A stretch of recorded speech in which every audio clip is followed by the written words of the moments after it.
can I feel the joy of being with you? How can I chase the pain away? பார்க்க வருபவர்கள் இன்னும் சிறிது நேரத்தில் நாம் திருவழிபாடுகளை ஆரம்பிக்கின்றோம். கத்தோலிக்க திருவழிபாடுகள் முறைப்படி அமர்ந்து கொண்டு மிக அழகாக பங்கேற்கிற ஒரு அற்புதமான ஆனந்த அனுபவம். ஆகவே குடிலை தரிசிக்க வருபவர்கள் பார்க்கிங் ஏரியாவிலே இதைவிட பெரிய குடில், மெகா குடில் அங்கே போடப்பட்டிருக்கிறது. அங்கே சிங்கம், புலி, சிறுத்தை எல்லா படப்பேர்லாம் சொல்றேன், அதெல்லாம் அங்கே இருக்கிறது. ஆகவே அங்கே சென்று நீங்கள் தாராளமாக அந்த குடிலை தரிசிக்கலாம். ஒரு மணி நேரம் நாம் இப்பொழுது வழிபாட்டிலே பங்கெடுக்க போகின்றோம். நிறைய பேருக்காக, உங்களுக்காக, உலகத்திற்காக ஜெபிக்க போகின்றோம். ஆகவே விருப்பம் இருப்பவர்கள் நீங்கள் கூட அமர்ந்து கொண்டு இந்த கத்தோலிக்க திரு வழிபாடு எப்படித்தான் நடைபெறுகிறது, என்னதான் போதனை செய்கிறார்கள், எப்படி இதை உள்வாங்கி ஜெபிக்க முடியும் என்கிற ஆர்வம் இருப்பவர்கள் அமர்ந்து இந்த திருவழிபாட்டில் பங்கேற்றிட உங்களை மிக அன்போடு தாழ்மையோடு கேட்டுக்கொள்கின்றோம்.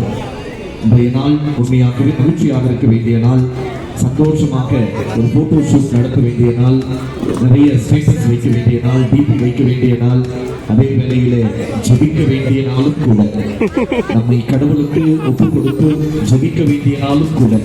ஆகவே இந்த நேற்று முதல் இன்று வரை என்னை பொறுத்த மட்டும் இதுவரை 15,000க்கும் மேற்பட்டவர்கள் இடத்துக்கு வந்து போயிருக்கிறார்கள். அதுதான் நாங்கள் எடுத்துக்கொண்டிருக்கிற கணக்கு. அந்த அளவிற்கு இந்த இடம் மக்கள் வெள்ளத்தால் நள்ளிரவு முதல் இந்நேரம் வரை நிரம்பி வெடித்துக் கொண்டிருக்கிறது. ஆகவே உங்கள் எல்லோருக்காகவும் செக்யூரிட்டி ஏற்பாடு செய்யப்பட்டிருக்கிறது. தயவு கூர்ந்து காவல்துறை நண்பர்களோடும் எங்களது தனிப்பட்ட விதத்தில் நாங்கள் ஏற்பாடு செய்திருக்கிற செக்யூரிட்டி நண்பர்களோடும் ஒத்துழைப்பு நல்க உங்களை அன்போடு கேட்டுக்கொள்கிறோம். இது ஒரு புண்ணியமான பூமி, பரிசுத்த பூமி. இயேசுவின் 12 சீடர்களில் ஒருவர் ஜெருசலேமிலிருந்து இங்கே வந்து ரத்தம் சிந்தி மறித்து தன் உயிர் மூச்சை நிரப்பி இருக்கிற பரிசுத்தமான ஒரு இடம். ஆகவே கண்ணியத்தோடு நடந்து கொள்ள உங்களை மிக அன்போடு கேட்டுக் கொள்கின்றோம். இந்த இடத்திற்கு அவதூறு விளைவிக்கும் விதத்திலே யாரையும் நடக்க நேரிட்டால் காவல்துறையிடம் ஒப்படைக்க வேண்டிய நிலைமை ஏற்படும் என்பதையும் எச்சரிக்கின்றோம். ஆகவே அனைவருமே இங்கே ஜெபிக்க வந்திருக்கின்றோம், இந்த இடத்தை பார்க்க வந்திருக்கின்றோம். இயேசு வாளுடைய பிச்சு கரத்திலே நம்முடைய பிள்ளைகளை, பேர பிள்ளைகளை, குடும்பத்தை ஒப்புக் கொடுக்க வந்திருக்கின்றோம். ஆகவே உங்களுக்கு எல்லாருக்காகவும் இந்த திருப்பலியானது ஒப்புக் கொடுக்கப்படுகின்றது. முடிந்தவர்கள் எழுந்து நிற்போம். வருகை பாடல்.